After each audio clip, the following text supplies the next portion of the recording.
What's up, guys? Today I'm going to teach you how to choose clients carefully, because this is another thing that I wish I knew starting, and I hope this can help save you some energy loss and make your lives a lot easier. You want to make sure, in a nutshell, that you're going to get along with your clients, because don't look at them as retainers. How many times do I have to stress this on my channel? Look at them as human beings who you're gonna have to deal with on a regular basis, and you don't want them to make you nuts. So let me formalize this. Number one, make sure that they're friendly, okay? So I know this is crazy, but you wanna make sure you can have the most informal relationship with them as you can, while still making them understand that this is a business transaction and that it's a client consultant position. You want to set the expectations that you guys are partners and that you're not responsible for increasing their business alone. Because here's the deal. Number two, make sure they're responsible, okay? This was something that, I'm not gonna name drop or anything, but I've had clients who I'm generating tons and tons of leads for, but they're not taking action right away. You need to make sure that they are responsible, and they're going to be calling these leads 5 to 15 minutes from when they drop in, because otherwise the conversion rate is going to drop significantly. And if they call right away, this can very much help them land the deal. So it's like you're passing them the numbers, they're making the phone calls and doing the sales, but that's it. And if you don't set those expectations in the meeting, then people are going to start blaming you for, hey, why are all these leads so crappy? It's because they're not taking action on them. And the next thing is, find someone who you're comfortable with spending a long period of time with, because these people are going to be your main point of contact during the day when you're not with your family. They're going to be, this is consulting, all right? If you can't stand these people, then you're going to have a very, very stressful life. So you need to start being very choosy. And I don't know if I want to perfectly use the dating analogy, but it is like dating.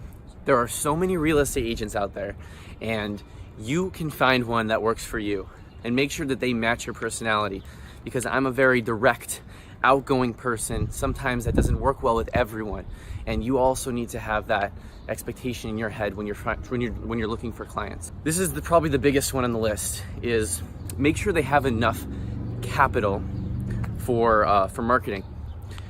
And the way you can figure this out, this is tricky, but you can, after you've broken rapport and you've gained a little bit of a relationship with these clients, you can ask them directly how many deals they're currently doing.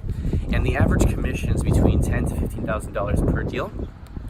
And if you take this into consideration, you multiply it out, you just want to make sure that they are within at least $90,000 a year to have enough money for your $1,500 to $2,500 retainer.